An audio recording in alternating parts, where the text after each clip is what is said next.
Nos museus são guardados muitos artefatos interessantes de armas antigas, e entre eles há exemplares muito estranhos. Alguns deles têm uma aparência tão inacreditável que não tem como não querer tentar descobrir sua funcionalidade partindo do nível atual de desenvolvimento da civilização. Vamos dar uma olhada na espada Vajra em um dos museus europeus. O cabo é feito no formato de uma Vajra espanhola ou tibetana. Há pesquisas e vídeos no canal mostrando que a Vajra é um tipo de arma ou ferramenta elétrica antiga, dependendo de como é usada, baseada em um princípio atualmente desconhecido.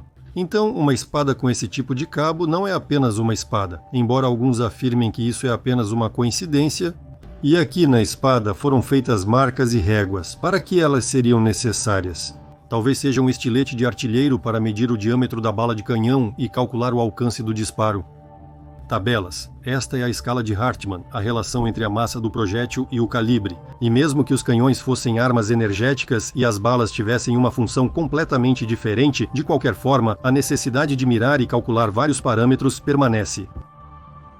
Aqui estão ilustrações de tratados medievais e edições de Daga Trizubets, mas também com tabelas e números inseridos, ou seja, seus proprietários não só lutavam com elas, mas também faziam cálculos para disparar com as armas daquela época, espada com refletores para deslizar a lâmina do oponente para aparar. Arma rara, pelo visto nem todos sabiam usá-la, era necessária uma habilidade especial. Além disso, essas lâminas e adagas tridentes tinham mecanismos de mola embutidos.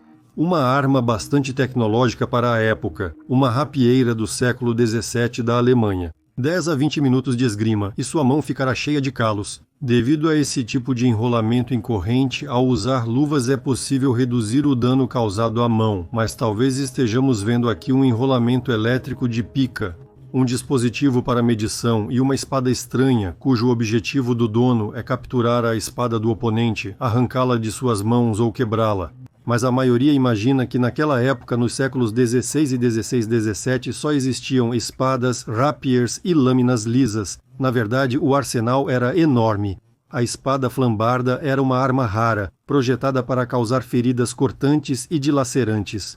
Mas, como dizem, era frágil, por isso não se popularizou. A espada indiana cobra é ritualística, e como de costume, tudo o que não é de combate é ritualístico, assim como o Vajra. Vamos analisar uma ilustração do século XVI. Aqui podemos ver uma analogia com o que é visível em parte de um desenho medieval e também com espetáculos baseados na bobina de Tesla. Não há uma resposta oficial sobre o que está representado nesta parte da gravura, mas a lógica sugere que são descargas corona, e isso só pode ocorrer em um campo eletrostático forte. As lâminas de alguns participantes desse show têm justamente uma forma ondulada devido a essa eletricidade estática.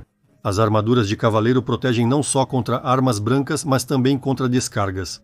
Preste atenção nas pernas dos cavaleiros. Com esses tipos de biqueiras é impossível se mover. O calçado de bico longo, conhecido como pulene, era um sinal de riqueza na época. O comprimento do bico era proporcional à riqueza do indivíduo. Ótima explicação. Mas era realmente possível se locomover com esses bicos sem enfiá-los no chão? Aqui está algo semelhante de outra edição.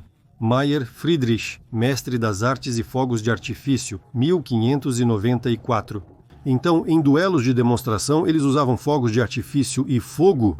Ou essa ilustração com a imagem de descargas nos escudos entrou neste livro? Mosquete machado. Por que um cabo tão complicado para um mosquete? Há uma explicação de que, entre alguns povos, não era comum lutar com movimentos de pulso, mas sim golpear, como dizem, com o ombro, fixando rigidamente a espada na mão, sem usar o pulso. Aqui estão exemplos: sabre talvar ou pala candá. Preste atenção ao cabo pequeno. Parece que esse tipo de sabre foi feito ou para uma criança ou para um anão. Há muitos artefatos que confirmam que, nos séculos XVI e XVI-XVII, as pessoas tinham estaturas muito menores e muito maiores que o normal. Ou seja, gigantes. Crônicas de Amtília Bernerá, 1474. Essas ilustrações mostram para que serviam os canhões e como eles funcionavam originalmente. Eram supostamente máquinas de ariete e destruíam as paredes apenas em contato direto. Aqui está mais uma versão histórica que explica as inúmeras incoerências nas construções dos canhões. Quando pesquisadores de história com pontos de vista diferentes dos oficiais visitam museus, fazem suas próprias anotações, gravam vídeos, a história começa a ganhar não só novas cores, mas também a se encher de paradoxos, mistérios e enigmas. Vamos conhecer algumas das exposições do Museu Militar Histórico de Artilharia, Tropas de Engenharia e Comunicações em São Petersburgo. O museu foi fundado em 1703, nos primeiros anos da fundação oficial de São Petersburgo, e já iniciou como um museu. Talvez, para esse lugar, simplesmente levassem artefatos secundários que eram encontrados durante a restauração de uma cidade mais antiga. Essa versão sobre a Palmira do Norte há muito tempo instiga a mente dos adeptos da história alternativa. Exposições interessantes exibidas no museu. Este é um mosquete do século XVII, mas com uma construção que estava 250 anos à frente do seu tempo, pois só em meados do século XIX, Krupp começou a fabricar canhões com culatra de cunha. Mas não é só isso, esta arma também tem um cano raiado e disparava projéteis alongados. Aqui está o princípio pelo qual a arma era carregada, isto é o século XVII, e isso apesar do fato de que durante a época das guerras napoleônicas, isso foi muito depois, oficialmente atiravam com canhões de carregamento frontal usando balas de canhão. Aqui está mais um 27mm também com culatra em cunha e travamento vertical. Se essas armas foram preservadas em museus, não em exemplares únicos, isso significa que essas armas eram produzidas em massa.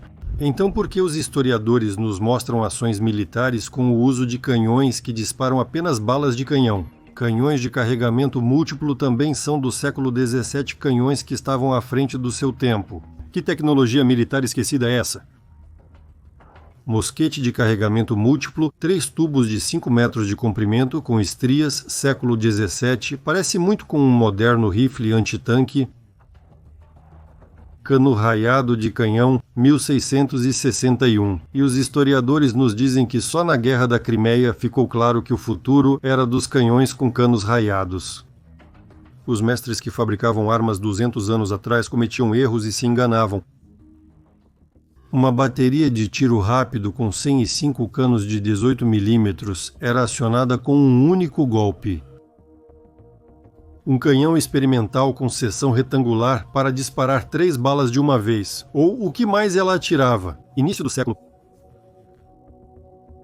Bateria de morteiros com 25 canos. Os canhões estão montados em um tambor giratório. Metade do século XVIII, bateria de morteiros com 44 canos. Também da metade do século XVIII, canhão com cano raiado, também da metade do século. Na descrição, foi indicado que o foguete cerimonial foi utilizado na Guerra da Crimeia na metade do século. Este modelo foi feito na escala de 1:2. No vídeo do autor do canal Pensador Histórico, que durante o estudo das exposições faz perguntas interessantes para as quais dificilmente obteremos respostas. Então, enormes armas, armaduras de cavaleiro e peculiaridades nos canhões de diferentes épocas são apenas parte das estranhezas deste museu, que o autor mostrou no vídeo. A história oficial explica a diferença tecnológica entre os artefatos militares. Algumas coisas não funcionaram ou eram caras de produzir. E ninguém admite as pausas cronológicas no desenvolvimento das tecnologias ou até mesmo o retrocesso tecnológico. No entanto, sabendo sobre as catástrofes planetárias que aconteceram recentemente, seria fácil explicar todas essas inconsistências tecnológicas. E agora vamos analisar os vestígios da ação de uma arma antiga desconhecida. Em um dos grupos do VKontakte apareceu uma foto de fusão localizada em uma alvenaria de tijolos. Isso é claramente uma fusão nos tijolos. Eles são um defeito dos tijolos. O local fica na Índia, no complexo de Nalanda. No geral, o complexo de Nalanda é um lugar muito interessante, com algumas construções elaboradas ou restos delas. Ele está incluído na lista de patrimônios culturais da Organização das Nações Unidas para a Educação, a Ciência e a Cultura.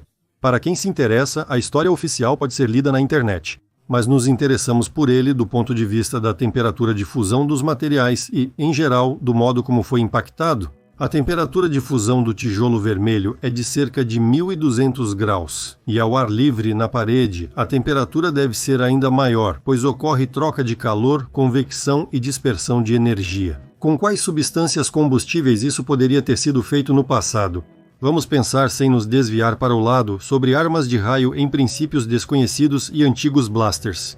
A julgar pela mancha amorfa e derretida, a causa é de outra natureza. Exemplos de tijolos derretidos existem e não em um passado tão distante. Aqui, por exemplo, o tijolo literalmente se torna líquido e começa a escorrer. Esta é a fortaleza Zverev, perto de Kronstadt. Em um dos cômodos, algo queimou e derreteu os arcos de tijolos. E este é o Caponier Alexandrovsky da Fortaleza Bratskaya. Este é um ambiente fechado, onde a queima de combustível poderia gerar altas temperaturas. A gasolina queima a uma temperatura de 1.300 graus e a corrente de ar das catacumbas pode criar um efeito de fornalha ao fornecer oxigênio, e não está claro como alguns tijolos podem derreter enquanto os vizinhos não derretem. Isso se parece com um aquecimento muito rápido em forma de manchas. A temperatura de combustão do fósforo branco atinge 1.300 graus, mas ele não adere às paredes por ser um pó. Então era preciso transformá-lo em estado de napalm. Embora o napalm seja feito de gasolina e espessantes, existe até um napalm moderno de alta temperatura, cuja temperatura de combustão chega a 1.600 graus quando se adiciona magnésio e metais alcalinos. Não está claro se na antiguidade era possível criar algo parecido. Na história, há menções ao fogo grego. Oficialmente, sua receita foi perdida no século XVI. Segundo escritos antigos, ele era usado pelos bizantinos durante batalhas navais. Era assim que parecia. Na Bíblia, a queima das cidades cinzentas de Sodoma e Gomorra, que foi descoberta e confirmada por pesquisadores americanos nos anos 90 e por uma expedição israelense em 2016. Este é um antigo exemplar de lança-chamas preservado como uma relíquia do passado. Isso é chamado de sifonaforo ou cheirosifão para o fogo grego. Pelo formato dessa arma, ela servia para lançar fogo e não bolas de canhão. O fogo grego, segundo as suposições modernas, era composto de petróleo, salitre como oxidante inorgânico e enxofre. Nas descrições, há menção de que não era possível apagar o fogo grego com água. E isso já é um elemento do supernapalm moderno, que queima a uma temperatura de 1.600 graus, o que é suficiente para derreter tijolos. Então parece que teremos que tirar nossas próprias conclusões sobre como eram as armas dos séculos passados, baseando-nos em fatos e observações, assim como formar nossa própria opinião sobre o que realmente aconteceu na Idade Média.